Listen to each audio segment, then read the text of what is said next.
예수님이 이 탕자의 비유를 누구에게 했을까요? 누가복음 15장 1절 2절에 보면 대상자가 나와 있습니다. 한번 보실까요? 예. 모든 세리와 죄인들이 말씀을 들으러 가까이 나오니 바리새인과 서기관들이 수군거려 이르되 이 사람이 죄인을 영접하고 음식을 같이 먹는다 하더라. 예. 죄인들, 창기들, 세리들이 예수님의 말씀을 듣고 싶어서 나왔어요. 그러니까 그분들을 환영을 해주니까 이 바리새인 서기관들이 뒤에서 수군거리면서 그랬던 거예요. 아니, 저런 죄인들을 환영하다니, 막 그렇게 속으로 수군거리면서 손가락질하고 판단하고 정죄하고 그랬던 거죠. 그때 예수님이 이 누가복음 15장에 등장하는 세 가지 비유를 합니다. 첫 번째가 잃어버린 양의 비유, 두 번째가 잃어버린 드라크마의 비유, 세 번째가 오늘의 잃어버린 아들의 비유, 탕자의 비유죠. 이 말씀을 하십니다. 그러니까 이거를 서기관 바리새인들이 들으라고 하셨구나라고 한다면, 네, 그들의 그 자고해지고 높아진 완악해진 마음에 대해서 책망하시고 경책하시면서 돌이키고 회개하라는 그런 말씀이 되겠고, 그 세리와 창기들과 죄인들에게 하신 말씀이 되겠다 싶으면 돌아온 잃어버린 둘째 아들 같은 탕자같이 돌아온 이들에 대한 사랑과 격려의 말씀이 되겠고, 제자들이 듣고 있지 않습니까? 주님을 따르는 제자들에게는 하나님께서, 주님께서 잃어버린 영혼들을 이렇게 기뻐하시는구나, 잃어버린 영혼을 찾으라는 전도와 선교의 도전에 대한 말씀도 될 것입니다. 그런데 어떤 측면에서 이 말씀을 보든 간에 그 메인 중심에 서 있는 게 뭡니까? 아버지의 사랑. 어떤 사랑이죠? 한 아버지에게 두 아들이 있었습니다. 첫 아들은 모범생이에요. 둘째 아들은 망나니예요. 이 망나니가 하여간 집안마다 꼭 이런 애들이 있어요. 없으신 분들은 주님께 감사. 항상 가족마다, 가문마다 보면 이런 친구들이 있습니다. 근데 이 둘째가 아버지한테 졸라대기 시작했습니다. 나한테 돌아올 유산 내놓으라고. 아버지 멀쩡히 살아계신데 유산 내놓으라고. 아이고, 참 망나니는 망나니예요. 철이 없어도 유분수지. 아니, 아버지 살아계시는데 유산 내놓으라는 그런 아들이 있기는 있죠. 있기는 있어요. 근데 참 망나니다. 아버지가 그 얘기를 들으면서 그래, 차라리 이때에 유산을 다 나누자 싶어서 첫째 아들에게도 둘째 아들에게도 유산을 나눠줍니다. 각각 나눠줍니다. 그랬더니 이 둘째 아들이 신났어요. 재산을 다 모아가지고 먼 나라로 이민을 떠나버립니다. 그러고서는 때는 이때다, 재산이 있겠다, 돈 있겠다, 젊음이 있겠다, 난리가 난 거죠. 그냥 막 쓰고 불러다 먹고 마시고 잔치하고 축제하고 막 허랑방탕하면서 쓰기 시작해요. 그러면 돈이 어떻게 됩니까? 불어납니까? 없어집니까? 아이고, 순식간에 없어집니다. 향락과 쾌락과 일락에 벌떼같이 모여들어서 그거 뜯어먹으려고 돈 있는 사람 그거 쓰는 거 엄청나게 몰려듭니다. 금방 사라져요. 있는 것 같아도. 그러니까 알거지가 됐어요. 근데 그때 설상가상이라고 그 나라에 기근이 들고 흉년이 든 겁니다. 그러니까 기근이 들고 흉년이 들면 어떻게 됩니까? 다들 각박해지죠. 어디 빌어먹을 데도 없고 너무 힘든 거예요. 그래서 이게 유대인인데 유대인이 진짜 부정하게 여기는 짐승이 돼지입니다. 돼지고기 안 먹습니다. 상대도 안 해요. 그날에 발을 못 붙입니다. 그런데 하도 일할 데가 없으니까 돼지치기로 들어가요. 뭐라도 먹으려고요? 돼지가 먹는 음식이라도 먹으려고. 그 쥐염 열매라고 있어요. 그거 먹으려고. 근데 그것도 못 먹는 형편이 된 거예요. 그 돼지가 먹는 쥐염 열매 먹으려고 들어갔는데 그것도 못 먹는 그 밑바닥 막장에서 배고픈 고픈 배를 붙들고서 생각을 해보니까 야, 이게 뭔가 싶은 거죠. 예? 참 삶이 그래요. 인생이 잘 나가고 좋을 때, 풍성할 때는 잘 안 보이는 것 같아요. 예? 있을 땐 잘 안 보이는 것 같아요. 이게 전부 비유잖아요. 재산이라고 하는 게 그게 건강일 수도 있고, 예? 그게 뭐 명예일 수도 있고, 인생의 그 어떤 자산 같은 건데, 그게 있을 때는 그렇게 가치를 잘 모르고, 건강을 잃어봐야 건강의 소중함을 알고, 예?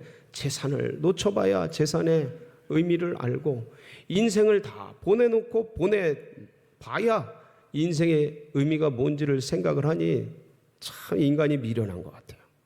근데 그 미련을 벗겨내는 게 뭐예요? 고난이에요. 고난의 밑바닥에서 이 아들이 지나간 세월을 생각해 봅니다.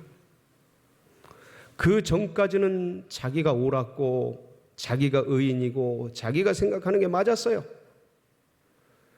이게 인간 자기중심성에 물든 인간의 현실이죠. 맞았어요. 아버지한테 뭐 좀 어때? 건강할 때 좀 유산 좀 분배받고 그거로 사업도 하고 일도 하고 하는 거지. 같이 나눠 먹고 사는 거지. 그게 뭐가 문제가 돼? 근데 그 밑바닥에서 생각해 보니까 아버지께서는 안 될 참담한 불효와 못된 짓을 어떻게 아버지 살아계시는데 유산을 달라고 했나? 하여간부터 시작해서 그거를 그 귀한 아버지가 평생 읽어놓은 재산을 허랑방탕하면서 아낌없이 놀아나면서 장기와 뭐 이 사람들에게 다 뿌려버린 너무 씁쓸한 그 바닥에서 생각을 하면서 참 내가 미친 짓을 했구나. 내가 못된 짓을 했구나. 내가 어리석은 짓을 했구나. 하나님과 아버지께 큰 죄를 지었구나. 깨닫게 됩니다. 이건 축복이에요. 이 고난은 축복이에요. 깨닫고 돌이키면. 못 깨닫는 게 문제지. 그래서 이 아들은 도무지 내 양심으로는 아버지 아들이라고 말씀드릴 수 없고 생각할 수 없어. 아버지 집에 있는 그 풍성한 품꾼들, 잘 먹고 잘 입는 그 품꾼의 하나로 나를 써주십사 하는 마음으로 일어나서 아버지 집을 가게 됩니다. 거리가 멀리 떨어져 있습니다. 그리고 이 아들은 지금 뭐 돼지치기 하면서 밑바닥을 전전해가지고 뭐 머리를 잘랐겠습니까? 세수를 했겠습니까? 옷을 제대로 입었겠습니까? 신발도 안 신었어요. 신을 신기고 이렇게 돼 있는데 뭐 제대로 변변하게 된 게 뭐 있겠습니까? 상그지 중에 땅끄지라 그래요, 이런 걸. 땅끄지라. 상그지 중에 상그지라 돼가지고 오는데 치렁치렁한 그 아들을 동네 사람도 못 알아보는데 아버지는 멀리서 있다가 이게 개역 성경에는 상거가 먼데 이렇게 돼 있어요. 대번에 알아보고 네 아들 오는구나. 달려가가지고 그걸 끌어안고. 성경에는 다 기록이 안 돼 있어요. 어떻게 했겠습니까? 이상가족 상봉을 했겠죠. 울고 불고 빨고 더러운 그 아들을 부비면서 아이고 하여간 어제 어버이날이라고 포항에서 왔는데 깜짝 쇼하느라고 우리에겐 전혀 안 알리고 시험 때라 안 왔는데 막내가 이렇게 목에다가 이렇게 리본을 달고 싹 하고 나타난 거예요. 진짜 심쿵하더라고요. 처음 경험을 해봤네요. 제가 심쿵하더라고요. 잘 이런 게 없었는데 우리 사모는 막 울더라고요. 그 아들 붙들고 그냥 뭐 얼마나 그냥 부비고 그냥 울었겠습니까? 예?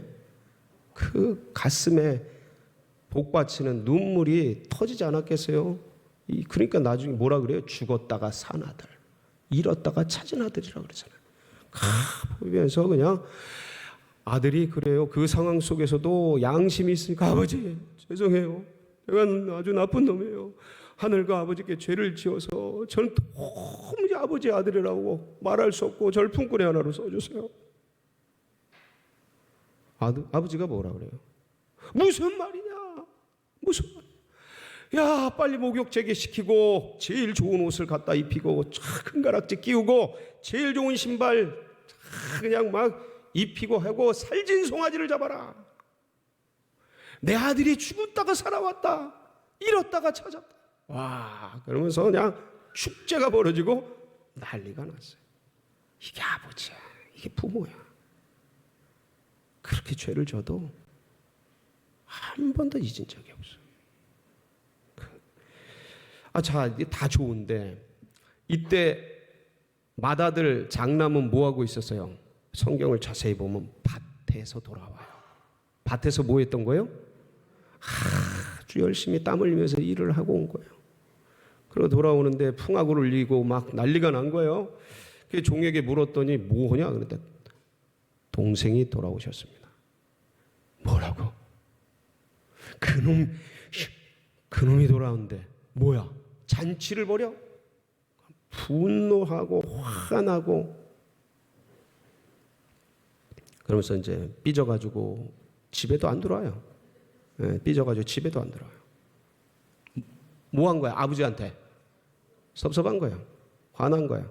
그래서 아버지가 나옵니다. 나와서 야, 왜 이러냐 그러니까 아버지 도대체 어떻게 이럴 수가 있어요? 제가 같이 있는 동안 아버지의 말씀을 어그로 드린 적이 없고 성실하게 열심히 하려는 거 다 하고 밭에 나가 일하고 먹고 양 기르고 소 기르고 여기 내용은 없어요. 그런 거. 그런데 하려는 거 어그러짐이 없이 다 하고 열심히 살아왔는데 제가 저 먹으라고 제 벗이 먹으라고 염소 새끼 한 마리 잡은 적이 없으신데 아니 어떻게 창기들과 함께 다 놀아먹고 다 허랑방탕하게 써버린 저 아들 돌아왔다고 살진 송아지를 잡다니 너무 섭섭하네요. 아버지 어떻게 이럴 수가 있어요? 역정을 내고 화를 내. 지금 뭐 하는 거예요? 아버지를 비난하는 거죠. 어떻게 그럴 수 있습니까? 지금 똑바로 하고 계시는 겁니까? 저놈은 저거 몽댕이로 패가지고 쫓아내야 맞는 거고 나는 그냥 잘해주고 그러셔야지. 지금 뭐 하시는 겁니까 도대체? 이게 지금 정신이 있으신 거예요 없으신 거예요? 아버지가 돼가지고 그러고 있는 겁니다. 얘기인 즉슨 아버지 똑바로 노릇하라고 얘기하고 있는 거예요. 근데 그때 아버지가 놀라운 말씀을 하십니다. 얘야, 너는 나와 항상 같이 있었고 그러니 내 것은 다 네 것이고 이 아들은 죽었다가 살아왔고 잃었다가 찾았으니 함께 기뻐하는 것이 마땅하지 아니하냐. 아버지 마음이에요. 아버지 사랑이에요. 변함없는. 자, 여기서 근데 제가 보고 싶은 게 이 아버지의 영원한 사랑과 반면에 두 아들은 첫째도 그렇고 둘째도 그렇고 동일한 엄청난 실수를 합니다. 어떤 실수냐면 둘째 아들 탕자는 내가 이렇게 막 살았으니까, 내가 이렇게 못되게 살았으니까, 내가 이렇게 아버지 마음을 아프게 하고 재산을 허랑방탕하게 쓰고 아버지 유산 달라 하고 아버지 가슴에 대못 박았으니까 나는 진짜 하늘과 아버지께 큰 죄를 지어서 아들이 될 수 없어. 자녀가 될 수 없어. 그 양심은 이해가 됩니다. 그 마음은 이해가 돼요. 회개하는 그 마음은 받습니다. 자, 그런데 자녀라는 게 내가 잘하고 못하고에 따라서 자녀가 되고 안 되고 그렇습니까? 그런 게 아니죠. 이 둘째가 그렇게 생각한 거예요. 나는 못된 놈이니까, 나는 쓸데없는 놈이니까 아버지 자녀가 될 자격이 없어. 실수하고 잘못하고 죄진 건 맞죠?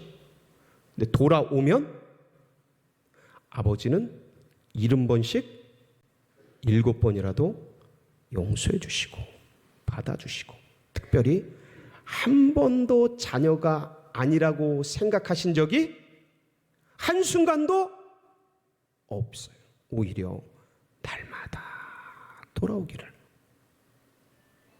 날마다 기다리면서 측은지심을 갖고 상거가 먼 데를 바라보면서 늘 작은 아들, 이게 희한하게요, 부모라는 게요, 자녀들을 10명이면 10명 똑같이 생각하는데 그 손가락 하나가 아픈 연약한 그 아들의, 그 자녀의 마음이 다가 있습니다.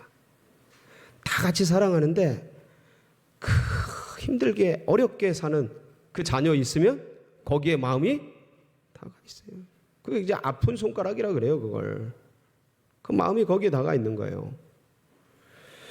이 아들이 그렇게 자기의 연약함과 부족함, 모자람 인정하고 회개한 건 참 좋습니다. 그런데 문제는 자녀가 될 수 없다고 스스로 생각하는 거야. 난 도무지 자녀가 될 수 없어.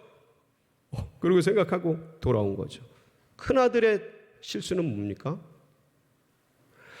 나는 아버지를 명을 어긴 적이 없고 늘 성실하게 열심히 살았건만, 아니 나를, 아니 저 작은 아들만도 못하게 여기다니, 이게 말이 되냐? 아니 난 염소 새끼도 안아주고 저기는 큰 살찐 송아지 주고, 이게 뭐예요? 나를 쟤만도 못하게 여기는 거야? 뭐야 이거? 내가 얼마나 열심히 살아왔는데 그동안, 이게 사두개인 바리새인들 향하는 얘기 아닙니까? 613개 계명 열심히 지켜오고 일주일에 2번씩 금식하고 거리에 나가서 손을 들어서 기도하고 열심히 그렇게 아주 성실하게 누구도 뭐가 지탄받을 짓 안 하고, 뭔가 틈새 없이 최선을 다해서 그렇게 열심히 살아왔는데 이거 뭐야? 나도 인정 안 하시는 거야 뭐야? 라고 생각한 실수를 한 거예요. 자기의 자녀됨을, 자기의 아들됨을, 아버지의 딸과 아들됨을 어디에 두고 생각한 거예요?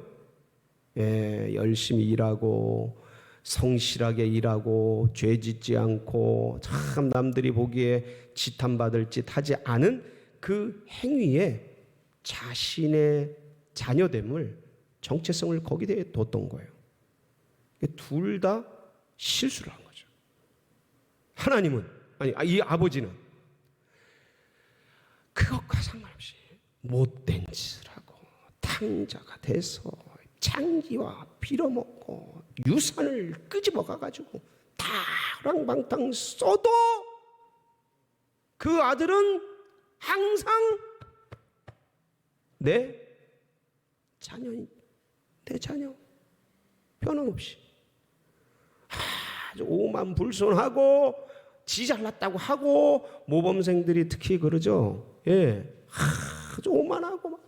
그래도 그놈 누구 자녀예요?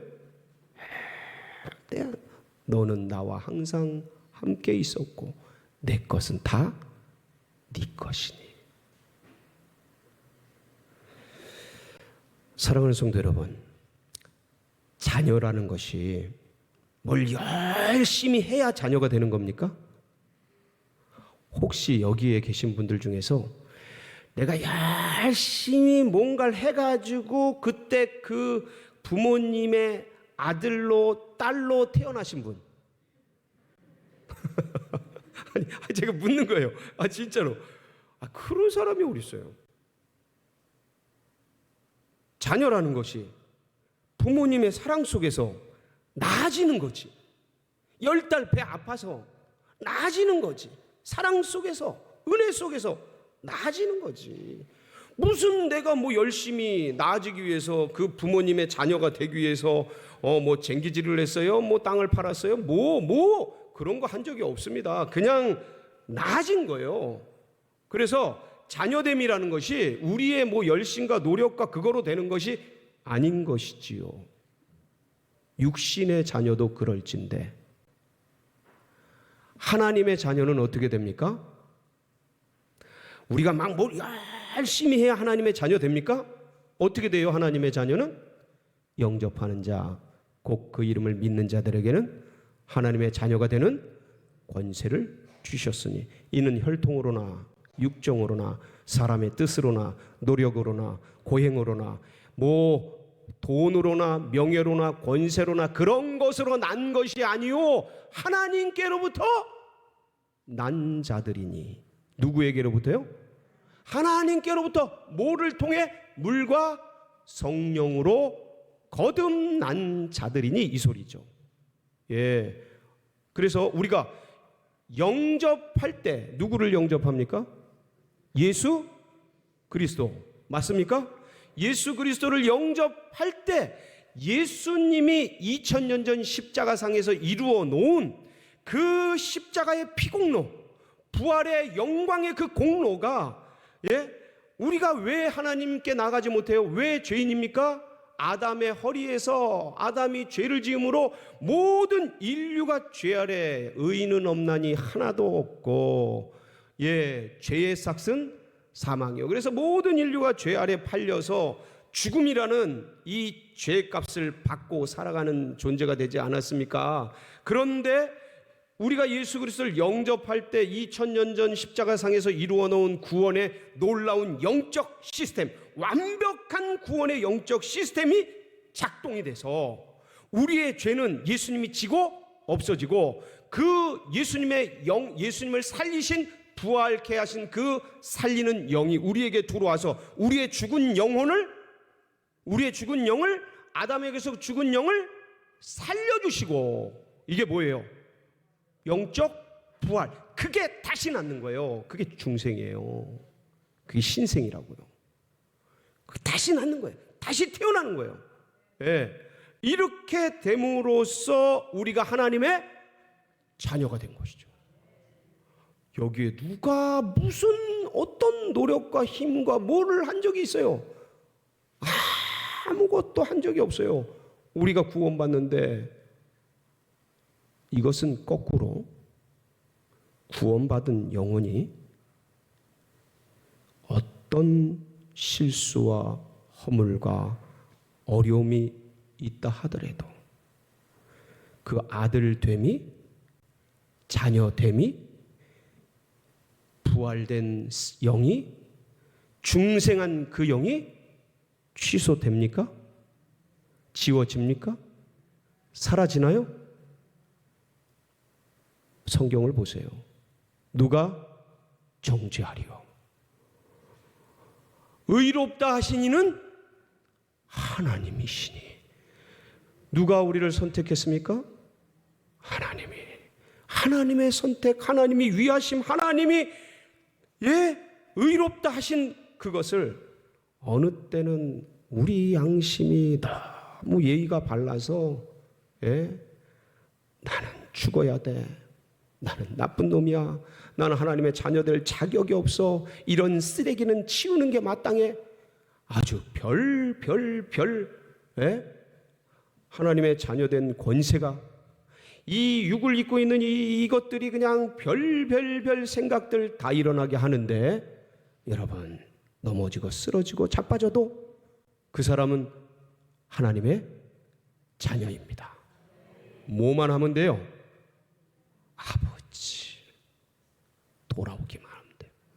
70번씩 7번이라도 다 용서해 주시고, 그리고 알고 들어가 보면 한 번도 나를 자녀가 아니라고 여기신 적이 없어요.